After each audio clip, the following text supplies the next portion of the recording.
Testing, testing. You used to call my phone on a Friday night. Welcome back to All Hits, everybody. All hits, all fucking year of music so far. I know, dude. It's been like we were like predicting last year. I feel like Yes. the end of your wrap up video, R.I.P. That was like we were like we want Bruno, we want Keem, we want Dude, we got ASAP, and Cole. and we want Cole. Hey, that's true. And we got all of it We in were 2 saying months. that. Yeah, that's very true. In 2 fucking months, dude. Like it hasn't even been a long time, and we got everybody already. So this is a good segue into it. Like I feel like the albums that I wanted, maybe I had too high of an expectation for what I wanted them to be, and I'm not like super stoked on any of them. To be Burden honest. of expectation, my friend. Yeah, I feel like I had so much hype for all the people that were gonna drop, and they all dropped like obviously like quality stuff, but I just didn't resonate with me a lot. This was 1,000% kind of to an extent. You'll see when we like. I mean, you and I know how we each feel about this Keem album, which is the first one we're gonna talk about. Yeah. But definitely this thought crossed my mind for sure, where it was Yeah. like, dang, like I did all these albums. But I could say, yeah, definitely, like it didn't necessarily hit what I expected, not in the worst way ever, but also, yeah, I thought I was gonna be fucking just blown the fuck away. You know what I mean? And Yeah. not. Anyways, let's start with Keem, and then Yeah, let's start with Keem, dude.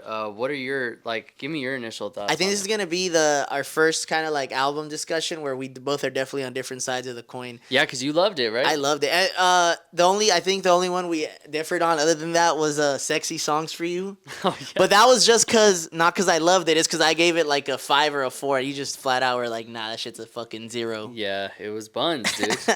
To this day. Okay. To this So day. the Keem album. Nokia did. I'm still playing it. I actually played it on my run today. I'm a big fan. I personally really like the fucking story aspect of the album. I like to know where Keem was at. It was cool to follow. I watched all the documentaries. I got to watch the live stream when I was in Mexico City, which was pretty cool. That was like my kind of last free day, and we were Yeah, already that is in pretty bed. And it fire. played at 10, so perfect time. I feel like those moments do make a difference for you too, bro. 100%. Like, cause you're like a part of the experience. You're like, was he on there talking about it and shit? Yeah. He would like take pause between songs and tell people like, "Yo, like this, and this." Like my grandma did. Like it was a whole thing. That So makes a huge difference. that draws you in. It even had Abby like, "Holy, like yeah." And you know, sidebar with that, but it's just like two of my favorite albums of all time are Chromacopia and Life of Pablo, and I also kind of got to experience those in a similar way. Pablo, I watched the live stream while I was in class, and Chromacopia, I went to the tour. I went to the listening show. Listening party, yeah. So that definitely is an impact. But I think just overall, I think it's like a 10, 11 track 11 track song list. Love the way he starts with the safety. It's just him kind of rapping. I don't even think there's drums on that shit. It's just like that sample is beautiful, a beautiful sample. And then he goes into Casino, Casino's hard. which might be my favorite song that released this year so far. Just really? personally, I'm blasting that shit constantly. Yeah, Casino is hard. I know you don't love that second beat. But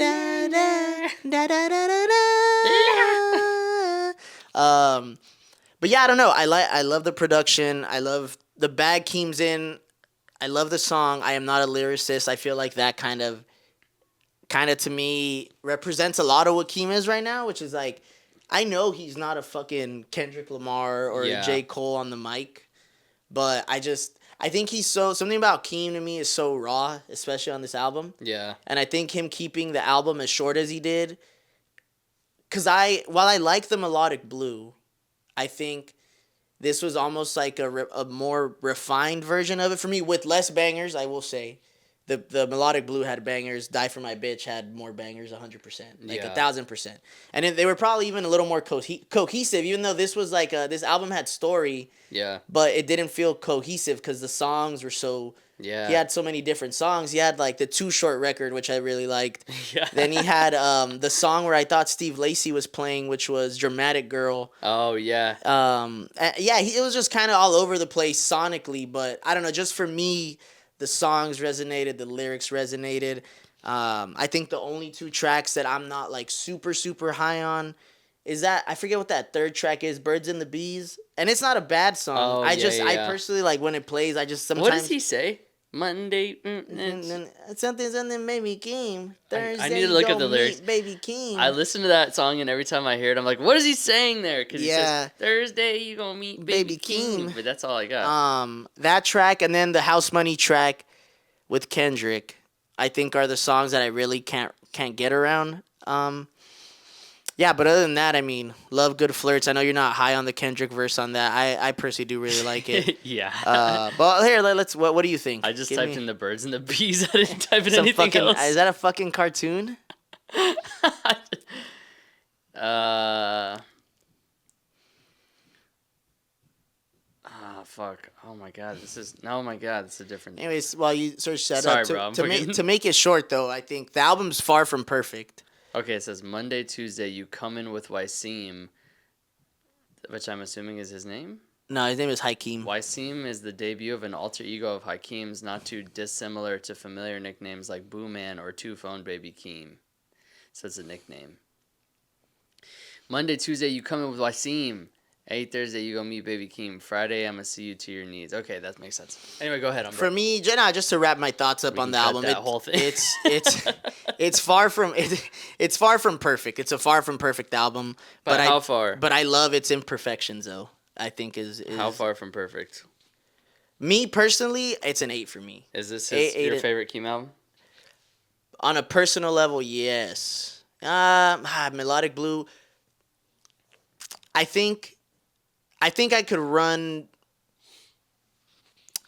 I think I could run this one back, front to back, Yeah. more than Melodic Blue. Okay. But I would probably. I mean, it would be hard to say that. Like, if I took the best 5 Melodic Blue songs, and took the best 5 tracks here, in my opinion, the Melodic Blue is probably gonna have the first 4 songs. Yeah. You know what I mean? Like, Casino aside, I think. Yeah. You know what I mean? So I'd have to say Melodic Blue is still like a sonically better album, and it's a more entertaining album. It's a more listenable album. I personally have like a strong love for this album right now. I feel that. And length is perfect too. And dude, honestly, like I liked it. I really did. Like I thought it was good, but it just didn't stick out to me in a way that I think the thing about me with Keem, dude, is like I wasn't hip to Keem for a very long time, and then like some homies wanted to see him at Coachella, and then I saw him at Coachella and was like one of the best performers I've ever seen live. Like so good, so true to the song, like performed, like had hella charisma. And the thing that I always fucked with about Baby Keem starting from that Coachella set was that he's kind of like a dark, seemed to me at least, like a dark, mysterious like rap figure. You know what I mean? Like he kind of had like an interesting, almost like rough around the edges ness to him, and it was always kind of like shrouded in almost like this like, yeah, I felt like melancholic idea of like music, I guess. I'm fucking kind of jumping my words, but it just always kind of felt like ominous, you know? It always, even like Orange Soda, you know? Like it's like lighthearted and fun, but it's still got like an interesting kind of like almost like lush darkness to it that I really fucked with, and it just kind of felt like I'm like I don't really even know who Keem is, to tell you the truth. For the longest, I didn't either. And so I really like that about him. I like that in the songs he did with Kendrick. I like that in a lot of the songs on Melodic Blue. I like that in songs like Honest, for example. You know, like that's like a weird like dark tone song, and he's like singing at the same time. But so I don't know, dude. I always kind of like that idea. And then approaching this album, I was like, okay, he's probably gonna just do somewhat of that idea to a grander scale, and I just didn't feel like that's what was the case here. It felt more, and to, kind of piggyback off of what you're saying. Well, again, while I like the album, and I like it for what it is, I will say my expectations, which again, expectations are a bitch. Yeah. I was thinking it was going to be a full, 14 track. Yeah. I thought it was going to be that album, like that album that's like, this is like, when you think Baby Keem, like you're thinking Casino. Yeah. And I will say that I don't think that that's the case. Yeah. For whatever reason, it feels, I don't know, and maybe again because clearly he was going through a rough time with this album. During this album, I mean, he had mom, grandma, COVID. He had a bar in there where he said he almost died from the vaccine, which is kind of crazy. I'm like, what the hell did he mean by that? But so it's like, I wonder if he needed to get get this out of the way, and now he's back to being the baby Keem that we saw before. And not that he has to be, but it's just, yeah, I know what you're saying as far as like, I get what you mean. Yeah, it was like interesting, and I kind of felt like I really enjoyed all the Boo Man documentaries leading up to it. Yeah, they were Like, cool. it gave me like an incredible, like I feel like it should have given everybody like an incredible amount of context for what this album is about.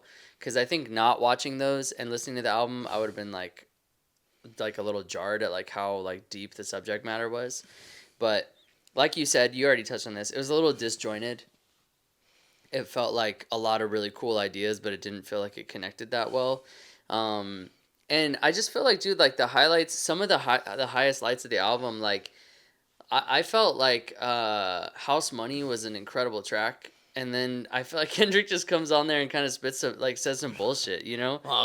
It felt almost like when they were fucking around. Was it Range Brothers? Let's Yeah. get this shit. Let's get this It shit. kind of felt like, hmm. and I feel like that's kind of the thing is it's like on Range Brothers and stuff like that. It was like a little bit more silly. It was kind of The like, track was fun. it was kind of like welcome. This album was like a little bit more serious undertone, and then you have like this fire ass beat, and Keem is like spitting his ass off in the beginning, and then you just have Kendrick like, I smell something. Yeah. It I just kind of agree. felt lazy a little bit. No, I feel what you mean. I get what you mean. But dude, honestly, like all the beats are good. He's rapping. I mean, it sounds good. I think like I don't really have any other criticisms other than the fact that it didn't personally do it for me. I don't know what it No, was. yeah, and that's I a think valid point. I think that's really all it is, because it's like when I listened to the album, there wasn't any moments like I'm definitely not approaching this like that album was buns, it was ass. It just it didn't fiddle my biscuits. Yeah, and that's that's a total. I mean, like that's kind of how I ended up feeling about to this. What it's been 3 weeks now. It's still I kind of feel about the fall off to Yeah, an I extent. remember You know, you like saying it doesn't that. all. I mean, there's tracks that I really enjoy, but I wouldn't say like as a whole like it does it for me. And I think that's the beauty of music. Yeah, But and I feel like that could happen with me with Keem, because I think once I got over the initial, I guess like shock value of the fall off, like not really having like again like I feel like we had a really high expectation for what we thought the fall off was gonna be. Once I kind of came to terms with like that's not what this is. This is an entity of its own. Blah bitty blah bitty. I started to enjoy the album like way more, you know, because I'm like, dude, we have to face facts that Cole is one of the best rappers of all time. His beats on here were fucking insane. He's like rhyming like a fucking animal, and even you know like even songs like. Did you watch that TikTok I sent you where it's Shaq and Kobe Yes. over the What If song? And then that kind of put into perspective too. I'm like, okay, I get it. Like even though it's specifically about Pac and Big, like the idea of the song is hard, the singer is fire, like the beat's good. Like, dude, the whole thing is like it's literally just the content. It's just like yeah, exactly. Because I So heard it's it like- again. I played. I forget what day it was. I was just letting it rock on shuffle. Yeah. And I was like, this song's not a bad song. It's No, just that it's just, yeah, like- if you know what it's about, the content pisses you off. I bet you if you showed this to somebody like who liked rap, like a younger person who likes rap and likes J. Cole and Yeah. doesn't know who the fuck Biggie and Pac are, they're like, oh, this is dope. Yeah. But it's just fuck. Since I know what he's talking about, I'm like, this is so phony. Like it makes me mad. Yeah, I feel you. It's so funny. It so pisses you off. Yeah, so bad. it's just phony. Like, turn this shit off. Yeah, but it's just it's dope. I like hearing him do the fucking rapping like Biggie rapping like it's cool. Like it's cool. Yeah, I kind of hope that we get Keem sooner rather than later, because I can't see him taking another break. Dude. You know who made a good point was the Melon himself. Oh yeah. And he was saying like he was saying The Melon. he was like, look, he's like, for a 5-year break, this was kind of like a little underwhelming. He gave it a 7, right? He gave it a 7. He gave it a 7, yeah. it's pretty And good. that's what I mean. Like, it's a good album, bro. But like, 5-year gaps in between albums is not it. No. If you're not That like young, no. seasoned, you No. know, like, and like I don't know. I feel like it's kind of a benefit for music right now, but also it's kind of like a detriment to modern music. Is like, you have dudes like. I don't know, like you look at like Larry June, who drops an album like every 4 months. I feel like, Yeah, you know, yeah. and kind of waters his content down. So there's that side of it. But then you have people like Keem, who's like, okay, I'm only going to drop every 5 years. Every fucking half decade. And then it's like, yeah, I feel like it's almost impossible not to have these huge expectations for albums when they take so long, you know? And I get that artists need to live life and experience things, but it's like, obviously Keem's not not working on music during this time. It's not like Kendrick where he went through a crazy writer's block. Like, I don't know, dude. I also, one thing that's really pissing me off this year, I'm not gonna lie, is like all these album covers suck. Well, okay. To be fair with the Casino one, every legendary rapper ever has to have like a baby photo, the baby photo album. It's like And the I baby get photo album and the car album have to be there. the car album. Have to have a car album. That is the so Carter facts. 2, Tupac, GNX. But I don't know, dude. I feel like sometimes like the concepts are so sick, and then I just feel like they hit the nail on the head with them to a point, and then they like miss like the fall off. Like why? Like if you look at all those Cole albums where it's like Friday Night Lights, the warm up, fucking the what was the off season, like they all kind of have like this grandiosity alluding to basketball kind of, you know. Mm-hmm. And then you just have the fall off and it's just his chair and an NPC. I'm like, why, Dude, and then that's why, like, not to glaze him, that's why you gotta appreciate Tyler, dog. Yes, like bro. all his covers are insane, and then he has alternate covers. That's what if I you're buying mean. his shit, bro, Tyler, you know how to do it right. And Kanye too, bro. Yeah, Ye too. I mean, to a point, obviously. Yeah, like, yeah. It I fell mean, off. the Donda album was fucking fell off pretty a much black after cover, dog. after Yeezus is probably when the beginning of the end was. Last couple of points on this before we move forward to Bruno, but I feel like I kind of talked about this with you. Isaiah Rashad's like personally one of my favorite artists, and I kind of have, as of now, I kind of think of Keem a little bit like that. And then it's weird. He also is an extension, like a. I feel like when XX Tentacion was like alive and everything, rest in peace. I feel like something about him for some reason people really liked. I liked his music. I'm not gonna say that I was like fucking mega. Like I knew a bunch of people that were like huge X fans, bro. Like insane. Like loved them to a fault. And when you look at his, I think he was the first one kind of that whatever group the hell you call that. I wouldn't even call it SoundCloud rap. It's whatever the next evolution of that was. Yeah. But kind of like emo-ish rap, very extremely melodic, damn near like indie vibe-ish. Yeah. And then he introduced. I feel like he was really the first one to come out with the short tracks. Like if you look 2 at minutes, a minute, like 2 minutes, a minute 30 seconds, and I think something about Keem kind of it almost feels like a more polished form, maybe even matured version of it. I mean, he got under Kendrick's wing, obviously, but because his songs can be extremely short.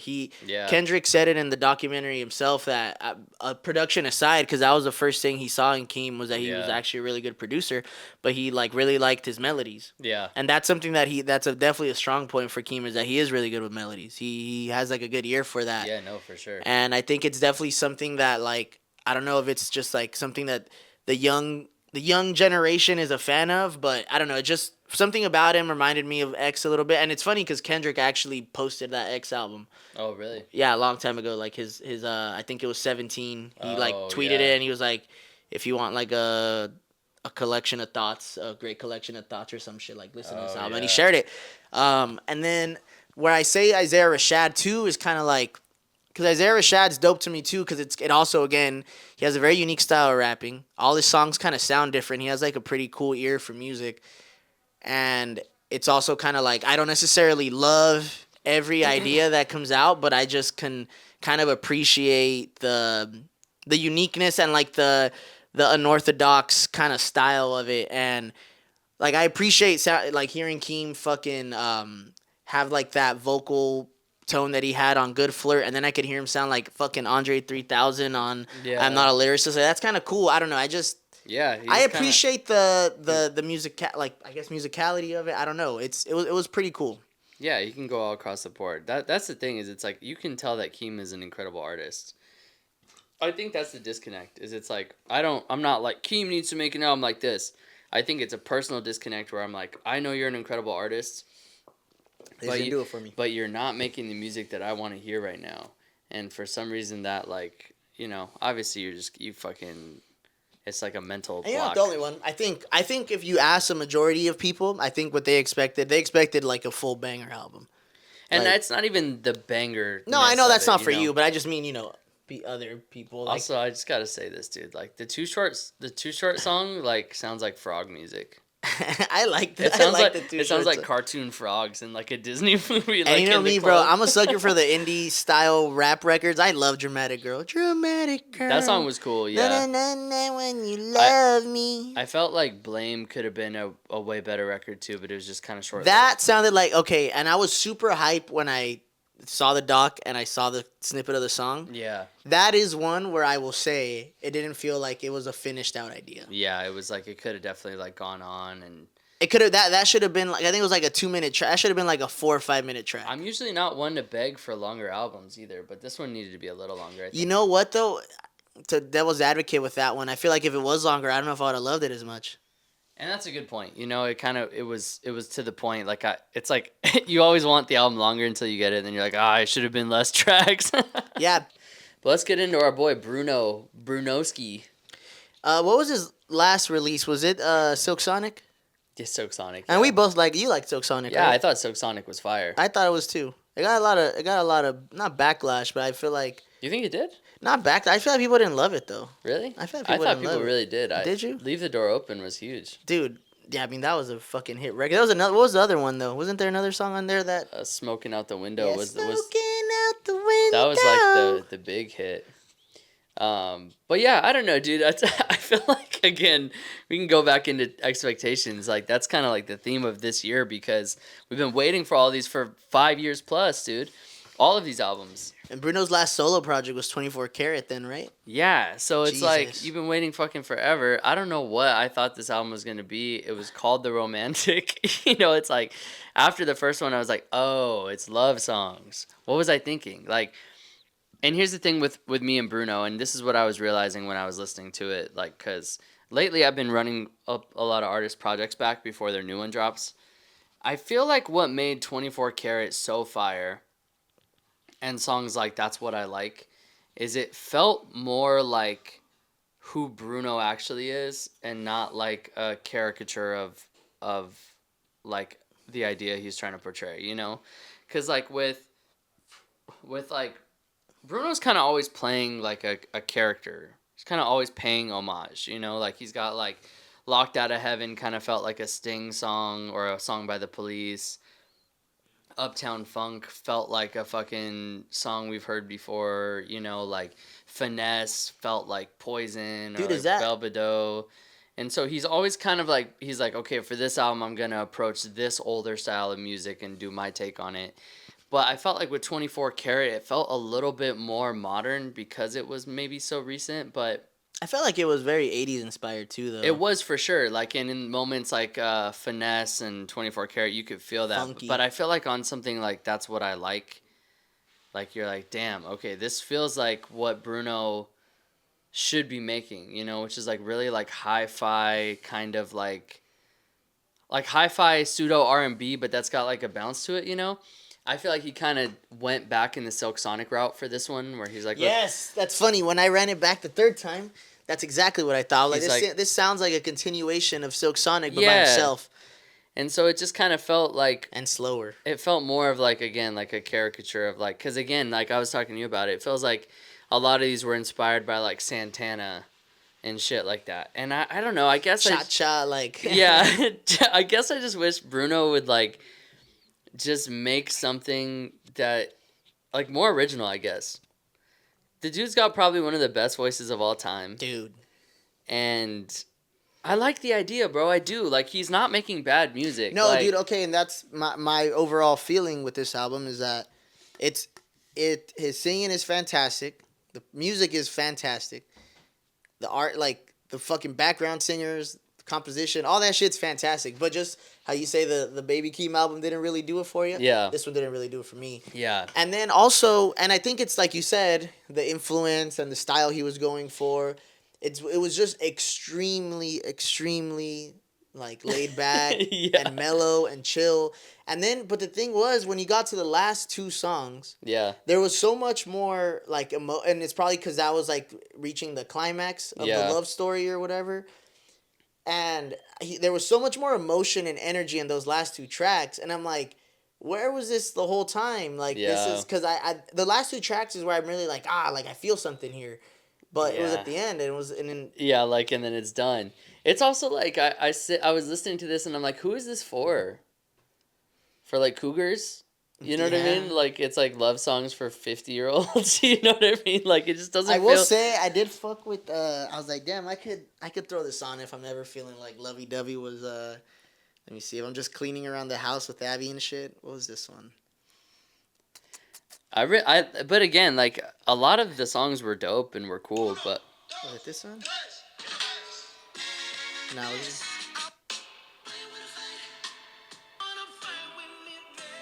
oh yeah, that's a good song. I That's love what I'm this saying. song. They're good Nah, songs, there's some bro. cool tracks here. There's some cool tracks here. I think the Melon gave it a 5. The Melon. The melon. I think Auntie Van was actually. I actually like his reviews. I'm just fuck. I just think the fucking I know he might have it's, the best comment section of all time, dude. it's That so shit's funny. epic as fuck. Uh, yeah. So Bruno took that. See, that's what makes it interesting. You know, like he took that much time off, and then he comes back with a 30-minute album. Yeah, that was weird too, That's dude. also interesting. Yeah, I don't know, man. I mean, realistically, we will probably have to. And again, this is still great music. It's probably the least interesting album in his discography. I'd say so. And I again, like, I hate to be like where the hits at, but it's like you're Bruno Mars, dude. Like your whole career is founded off being the guy that brings us hits every couple of years, you know? That'd be like if Flow Rida dropped like a like I don't know, like Dude, imagine Flow Rida comes back and Flow Rida drops like an introspective, not even introspective, but like a mellow album. You'd be like, I didn't want this from I Flow do Rida. think maybe this, because the music is like great on this album, you know. I think this could be something that in a couple years people look back on and they're like, oh, that's like a little gem in his discography, like Yeah. super cool. Like, it's him maybe not necessarily going for the hits this time, and he's doing, which is crazy that he does it. He's not going for hits because isn't he like in gambling debt? He should be going for hits. That's what I'm saying is it's like if you didn't want to go for hits, like go for the more experimental sound. This is not experimental, dude. This is just Silk Sonic, you know? Like Yeah. I feel like if you're gonna say, okay, fuck the hits, this is about the art, then why are you making like a fucking homage to 70s and 80s love songs, you know? It like and I get it, if that's what you really wanted to make, I can't fault you for that. I can't sit here and tell Bruno what to make, but it just felt like okay, there's I don't know, dude, just there wasn't like even the lead single, the I Just Might didn't even feel like the best of like that style of Bruno ever, you know? Mm. No, if you compare that as a fucking even the lazy song, that's kind of what it Yeah. reminded me of. It's like the lazy song is like, But the fuck. Lazy song is iconic. Yeah, it is iconic. Dude, dude. Bruno has so many hits. Like I was just even right now where you were talking, and I was like, damn, 24 Karat and Unorthodox Jukebox just have like a Unorthodox ton. Shoebox, the whole album is like Is like all of over. them were singles, dude. Like Yeah, that's like insane. yeah, like I think there's only like 2 songs on there that weren't huge Dude, yeah, double diamond that's a records. crazy track list, dude, on Yeah, Jukebox, it's bro. nuts, bro. Like, And that's what I mean. He's a talented fucker, obviously. But I just wonder. I wish I could sit down with these people and be like, what made you want to do like the fucking old school love song route, but also not do it in like a, I don't know, because you look at like DeBarge, I Like It, or you look at who sings What You Won't Do for Love. Songs like that. no. Like songs like that are just infinitely more interesting than Wow. anything on this Bruno project. Unorthodox Jukebox is only a 34-minute album. Oh really? Damn, are his albums all short? 24 Karat, 33-minute album. Oh damn, maybe this Damn, is did just this guy just master the short album? What the hell? yeah, he must have. Doo Wops and Hooligans, 35-minute album? Oh yeah, that's just what he What the does. fuck? What the hell, That's Bruno? probably why he actually has Damn, and so you made many. all these hits that fat. You're a beast. That's probably why he has that many hits. Though. Jukebox. This is a track list. Okay, Young Girls, that wasn't a hit, but Locked Out of Heaven, smash. Gorilla, hit. Treasure, super hit. Moonshine, it was okay. When I Was Your Man was definitely a hit. That's crazy. And then 24 Karat, he got. That's crazy. Yeah, 24, Chunky, that's what I like. Versace on the Floor, Finesse, 4 Du- smashes. Doo-Wops and Hooligans, Grenade, Just the Way You Are, The Lazy Song, Jesus. Marry You, Talking to the Moon. 4. Damn, every album has at least 4 hits. Like 4 smash hits. And then leading up to this album, he had Die With A Smile, which was an incredible fucking song. He had the Apate song, which was a fucking huge hit. He had fucking... Leave the Door Open and the Silk Sonic shit, the 2 Silk Sonic Yeah, hits. dude, so it's just like, for being such a crazy hit maker, this just felt like a little bit of a miss. You know what, though? I am excited to see this in Mexico City. Are you going to go to it? I'm definitely going. Yeah, you have to hit You that know up. me, I'm always looking for a reason to you're go like, with let me it. go back to Mexico. And then, did you notice on that photo I sent you, he has a sombrero, dude? Yeah, I did see that. It's a cowboy hat. Oh, nah, it's a sombrero, dude. No, it's not. That's a sombrero. Oh, no, that's it. Nah, in Spanish, it's a sombrero. Oh, dude. is it? Yeah, it's a I sombrero. thought sombreros were like the big circular ones. Isn't that the same? I don't know. No. My uncles have those, and they call them sombreros. Oh, dude. really? Maybe it's like a big blanket term. I think you're It's December? thinking the goofy ones, bro. I am. Oh, no, you know what? He's doing 4 days? Yeah, I'm going to try to hit the 8th. Dude, I could be down. He's going to sell that shit out. Let's go, bro. Boys trip. That's the boys trip we've been waiting for. We all go see Bruno Mars on the romantic tour. No, yeah. I guess that is kind of mo, huh? Did I tell you Doja was in Mexico City when I landed? Oh, was she? We would have gone, but we were so tired. Damn, people are hitting up Mexico City a lot, huh? Bro, it's because people over there enjoy me. People like music over there. Dude. Yeah. It's very hipster, bro. That shit's mega hipster. That see shit's that. like one massive North Park. In the nice areas, it's like a massive North Park. Really? Oh yeah, That's it's like a pretty fire. massive North Park.